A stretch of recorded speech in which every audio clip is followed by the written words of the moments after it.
It's going to be Ty2 versus Babo coming up next. Ty2 versus Babo, Zerg versus Zerg on Power Bond. Oh boy, this is gonna be good. Yeah, and you can't 4-pool in a ZVZ. Well, I guess you can, but but I hope not. Let's see what else Ty2 has up his sleeves. I am looking forward to it. I think that Ty2 is maybe a little bit of a favorite here, which is odd to say because he's ranked 25 against ranked 9, and he has way less cool glasses. Yeah, those glasses are crazy. But I actually like Babo in this match. His mutas are just ridiculous. I can't understate it. Just insane. If we get to that point in the game, a very high chance of him winning. Okay, well, I'm ready, and I think everybody else is ready too. Are you ready, Nyoken? Oh, I'm always ready. Okay, well, let's go. Our map is Power Bond. It's a ZVZ between Ty2 and Babo coming up next. And our third match on the second day, BSL Season 7.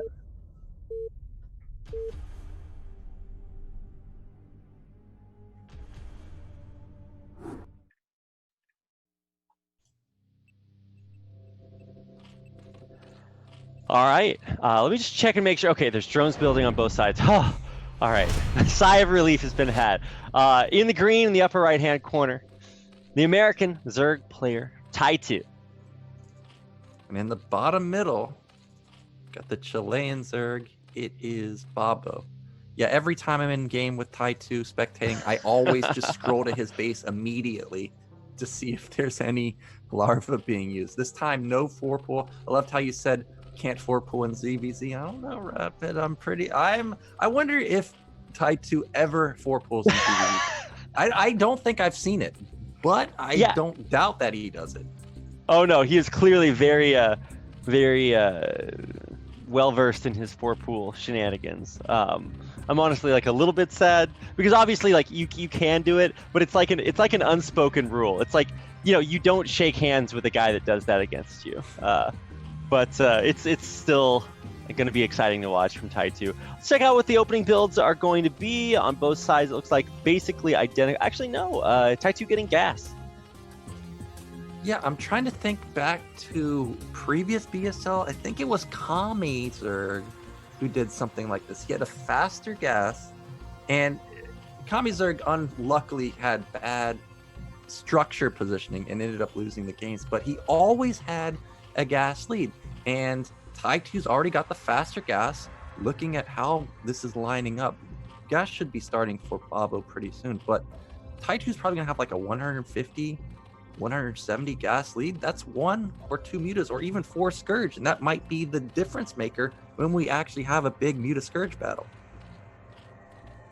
I hope we get that far. I'm just kind of getting those dirty flashbacks to Ty2's first game.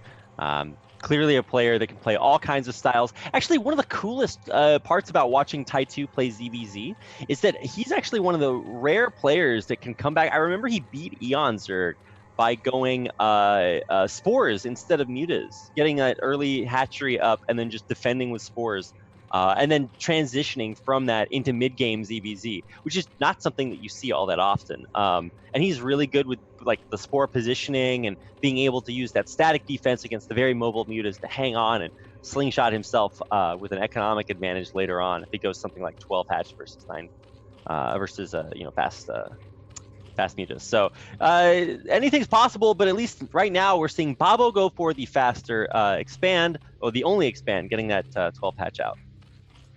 I'm actually surprised that we see more spore play lately, because back in older Zerg versus Zerg days, you never saw spores. Almost never, maybe like 5% of the time. Now you see it pretty often. And that might be what Babo goes for, because he's got speed, no lair, he's got his natural, whereas Ty2 in base hatchery, again, something you don't see that often. And this is going to be setting up for basically what you were talking about. Maybe Babo's the one with the comeback. I feel like unless you're like Effort or Zero or somebody, in base hatcheries, they do not have a high success rate. How did that Ling get in? There was just a tiny gap for a fraction of a second, and now the Ling gets in. He sees that it's 2 hatch. He sees that the Spires just started. And disgusting. Yeah, he just knows exactly what's going on. He also knows that Ty2 skimped on Lings. And now he's going to try and actually do something about it. Yeah, of course you're never going to kill this Zergling. I mean, it's just going to like run around forever. But that's so crazy. That's like a flash Zergling.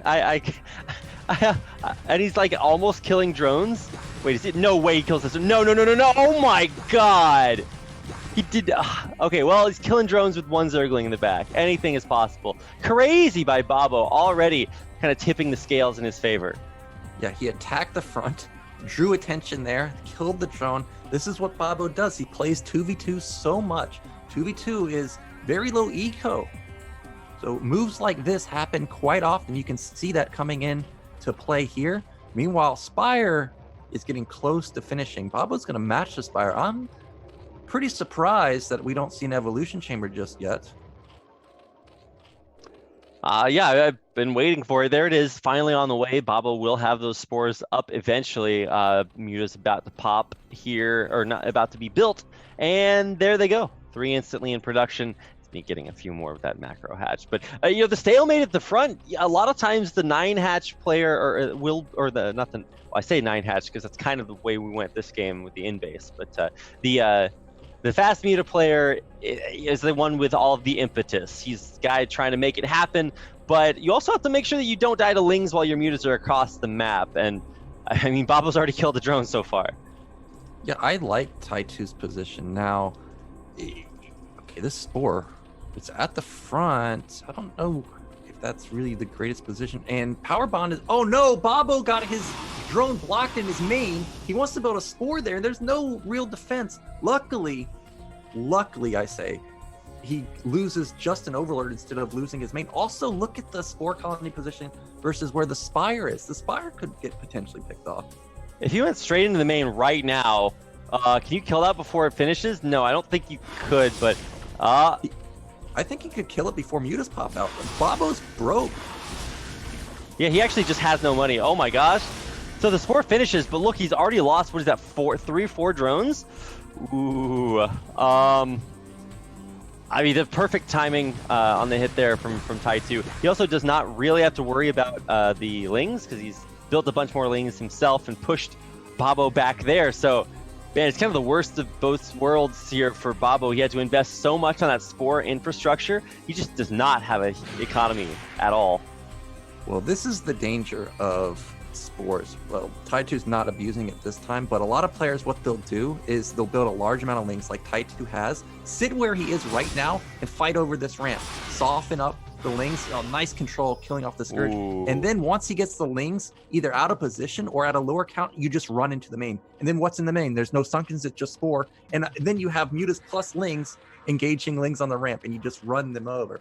But Ty2's decided he's just going to expand behind it, which is a fine choice, but I would have loved for him to just go kill Babo right now, because I think he could have done it. Yeah, man, making that decision is something you definitely have to ask somebody to hold your beverage of choice before, because it's not an easy thing to kill someone, just in Brood War in general, but especially in ZVZ.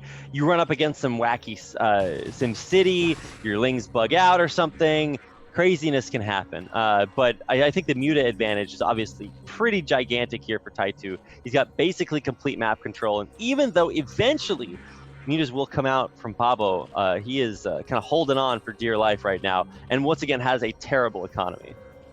Yeah, huge lead for Ty2. He's got 5 Mutas versus 0 for Babo. If we look at the gas, they're basically even on gas, but the difference is Babo at the natural, despite him having it much longer, no gas being mined there. Meanwhile, Ty2, he's mining it and he's mining the minerals. His econ is really good. This is something you don't really see that often in Zerg versus, or you almost never have macro games. But this is actually a macro game, ZVZ. And look at the supply, 50 to 32. An 8-minute macro game, yeah. But no, you're absolutely right. I think as long as you secure your ability to make more Mutalisks than your opponent, you're always going to be in a great spot. Because every time I see Zerg players try to tech when we get into double quotes late game ZVZ, the guy that just straight up builds a billion Mutalisks, it's always a good position to be in. And I think that's exactly where Ty2 is. He's getting Carapace, which is sort of the nail in the coffin for Muta battles. You'll just never beat Carapace Mutas with other Mutas. Yeah, and Babo, really his only chance to probably take this game is to try and go into the ultra late game Zerg versus Zerg. Try and get like something like Devours or Defiler. Those can be very devastating units, but because he's still got no gas at his natural, I think we're just going to have an all-out attack from him.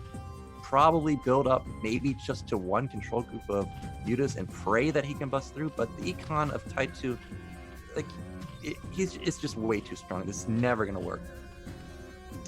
Yeah, I mean, and especially with his carapace, about a third of the way done. 3 mutas on the way. Just so much going in Ty2's favor. I love that he's also splitting. And what? Ooh, what's this? A third base from Ty2 at the 11 o'clock. That's wow.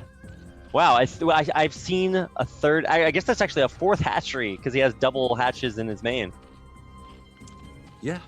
3 base Zerg versus Zerg. You don't see that often unless you're playing versus Aegyo and you hit a third base. That's really the only time. I wouldn't mind if Ty2 just puts down a evolution chamber and just spans spores everywhere, because like the only possible way he could lose is something ridiculous like Scourge connect on different mutas, every single one of them. That's the only way. How many mutas does he have? He has like 20 mutas almost. Meanwhile, yeah, it's Babo's like 2 control groups by now. Yeah, he's got his one group. So I think that this is the time for Babo to go. This is a big power spike, can control 12 all on one hotkey. Yep. And I mean, there's that big anti-timing where you hit right as this carapace finishes that you want to avoid by Babo. So yeah, this is kind of his moment. One thing I would love to see Babo do is split his Zerglings around the map a little bit more. Because if you can get an eye on where your opponent's mutas are, you can just hit somewhere else. And then obviously he's got spores back home to defend, in theory. But yeah, both players just going to macro up as many mutas as they can. But obviously, I mean, Babo will never be able to make as many as Ty2. And especially with that carapace advantage, I think we're just going to see Ty2 complete this upgrade, max on mutas, and then head across the map. Yeah, +1 armor. Is it +1? Yeah, +1 armor about to kick in. Lings are going to top left. There's a sunk in there. These are going to get shut down. And really, just like what Babo did earlier, he's trying to use them as a diversion. He doesn't know that Ty2 doesn't care about those links, and he's just waiting right here. Oh my gosh. Oh, the tragedy. Actually, massive Scourge detonations, but I think a lot of the multitasks on the same mutas. Man, if Scourge just splashed to image, whew, unfortunately they do not. And now there's still like 3 control groups of mutas. It's like 2.5 here for Ty2. Non-stop muta production and that carapace upgrade. Doesn't get much better than that. It certainly doesn't. These lings got cleaned up. Babo's trying to transition out of it. He's finally got his gas up and running at his natural, but just look at the drone counts. Strictly on the drone count. We've got 11 in the main, 8 at the natural. Meanwhile, Ty2 has like 40 drones. He has twice as much econ. It's crazy how much econ he has. He's got more drones than his opponent has mutas, which is probably not the ratio you're supposed to have, at least in a traditional game. It's still, it's not like Babo's going to die instantly, because you never want to like attack into spores or do something crazy that's going to throw the game, obviously. But Ty2 doesn't have to do anything. He can sit back on 3 bases, 3 gases. Yes, 3 gases in his EVZ. And eventually, I mean, he'll even be the player that's able to get something crazy like, Plague or Ensnare if he wants to. Instead, he's just getting +2 carapace for his mutas, which is, I mean, the second nail in the coffin, if you want to say that. Yeah, I mean, I'm just surprised Ty2 hasn't attacked. Like, he knows that he's got a third base up and running. I guess he doesn't realize how bad Babo's econ is, but it just feels like he could just, at any moment, just roll him over. Oh, wow. Babo has a lot of... You can go ahead. This is honorable macro player Ty2. Yes. The guy that just got done 4-pooling. He's decided, no. That's for plebeians. I'm going to take the, holds out pinky, raises monocle, the erudite way of playing ZVZ, the gentleman's ZVZ, where you build like 500 mutalisks. Oh my gosh, this is crazy. This can't be the way you're supposed to play this, right? I mean, I guess technically become more safe, but at some point, you know, you could have killed the guy 5 times over. Hitting with the mutas here, this is finally some, dare I say, damage being done by Babo.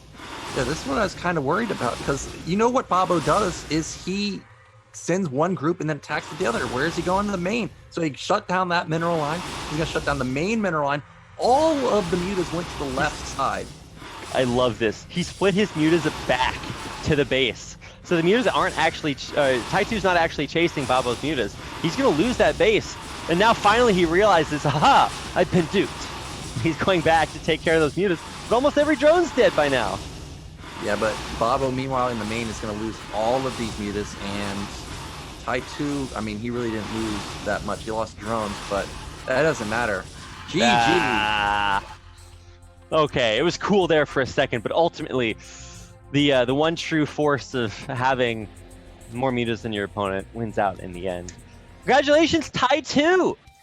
First player to advance out in first place.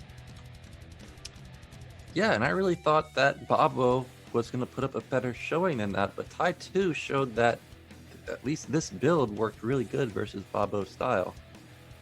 Yeah, you know, the in-base hatchery isn't something that you see very often, but Ty2 made it work. I think he made exactly the correct decision to, when he got in and was able to get like 3 drone kills when that spore was a little bit late in the main, he was just like, all right, time to back up, double expand, and took the game with a final total of 115 supply, most of it mutas, in that last series. So that was pretty impressive. My boy Lewis, he's on fire. He's advancing on to the round of 16.